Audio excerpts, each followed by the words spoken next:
Hi, my name is Jesse Richesin, and today we're going to discuss how Toyota became an industry changer in the automobile world. We'll, we'll start by discussing Toyota's beginning, how they became a manufacturer, and then how they became the best manufacturer in the world. What they did to set up sales and customer relations across the world, the growth of Toyota in the 2000s, and then lastly, how the brand is today. Let's start with the Toyota brand and how it became a manufacturing company.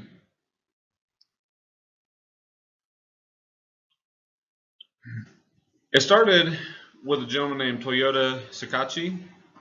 Uh, he went to the University of Tokyo and studied mechanical engineering, and he actually decided to start in the loom business. After his father urged him for years to look into manufacturing cars, he actually decided he would try to start building the vehicles. He did this by reverse engineering U.S. manufactured automobiles or the kits that they would send to Japan. In 1935, he actually produced 20 vehicles that he learned completely from reverse engineering. In 1937, he actually formed the Toyota Motor Company there at the Toyota Automatic Loom Plant. When he started trying, he wanted to build passenger cars like you see on the road today. But in 1939, the government demanded that he build military trucks due to the war that was going on.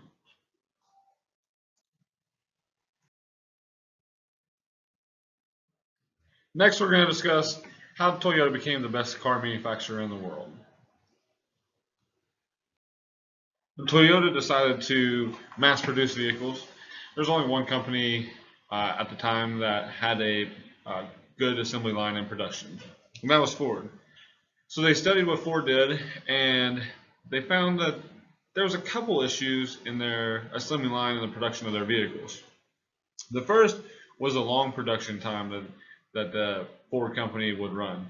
They would actually create the same product over and over again, up to 500,000 pieces, and create huge inventories. Now they did this because the machine setup took so long that it was actually more productive for them to just keep doing the same part and then switch.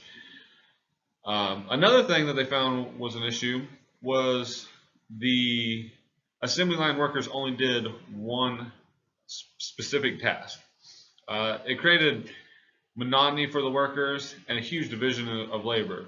There was people who just did the basic minimum wage type jobs, and then there was management that actually understood more of the complete assembly and more of the jobs, and they got paid much more. So Toyota decided to change a few things whenever it started its production line. It decided to focus on the amount of time it took to change these dies and set up machines and create a better environment so they didn't have to have such a big inventory. And this could save them millions of dollars. They actually got the time it took to change the dies and set up machines down to 3 minutes from the one day that it would take Ford. And then they also decided to teach their employees multiple portions of the job. Another thing they did is they created the Kanban system. In this system, they would actually have their machine shops create an inventory to fill a bin. They would take that bin over to their assembly line. When the assembly line was used all the inventory, they would take that bin back, and that's only whenever the machine shop would refill the bin and create more inventory. So they actually only had enough inventory to fill that one bin, and then they would use it on the assembly line. The result of these changes was the vehicles that Toyota could produce per worker was much more.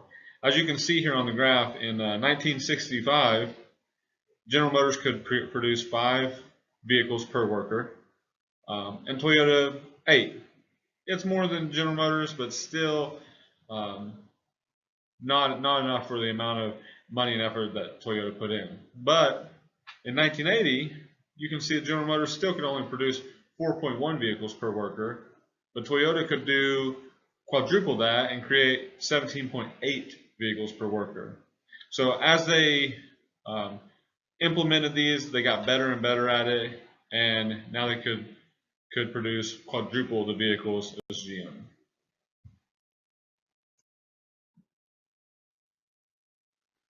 Their next plan was to create a sales and distribution department so they could make sure they could sell all the vehicles that they were creating. In 1950, Toyota created the Toyota Motor Sales Company. The Toyota Motor Sales Company would focus on customers' preferences and what the customer actually wanted out of their vehicles. In the early 1950s, Toyota decided to expand globally, and they started with the U.S. market. It ended up They ended up failing in the U.S. market in the 1950s due to the lack of reliability of the cars that they sold there. Uh, the people in the U.S. wanted fuel-efficient cars, but the Toyota cars used a lot of oil. So Toyota withdrew from the U.S., but they learned a few things, and they went back to the drawing board and decided to create more reliable cars for the U.S. Then in 1973, they got the break that they needed in the U.S. Because the oil price skyrocketed and everyone wanted more fuel-efficient vehicles. So Toyota was there to sell them more fuel-efficient vehicles. But Toyota decided to expand globally again. Their first venture would be in the U.S., and it would be a joint venture with GM. The major issue that Toyota saw with the venture with GM was the supply chain that they loved and had in Japan just wasn't the same in the US. They didn't have the reliable parts that their Japanese suppliers would produce. Not only that, but they would actually be priced higher than what they were used to receiving in Japan also.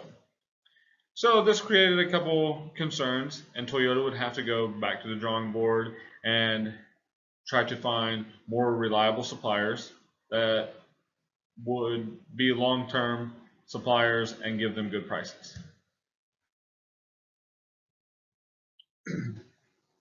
Next, we'll go over the growth that Toyota saw in the 2000s. Toyota continued to grow in the 2000s and actually became the #1 car seller in the world. They now have 48 production facilities in 26 different countries and had $17.5 billion in net profits last year, and that was a 10% return on sales. They're still known as the quality leader in the industry, and it's because of the same ideas and functions that were put into place when Toyota started.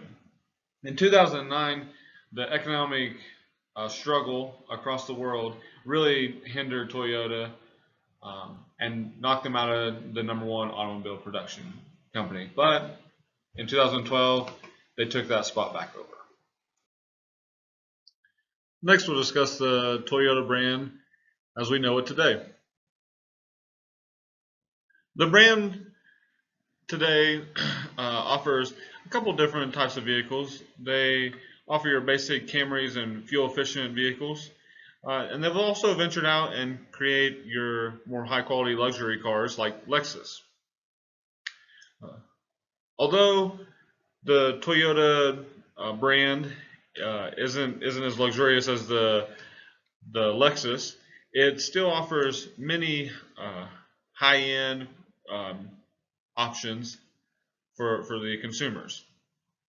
Today, Toyota still focuses on cost savings during manufacturing and having the supply chains needed to create the best quality vehicles on the road at the best prices. So if you're ever shopping for a vehicle and you want a fuel efficient, affordable car, go take a look at a Toyota dealership and see what you can find there.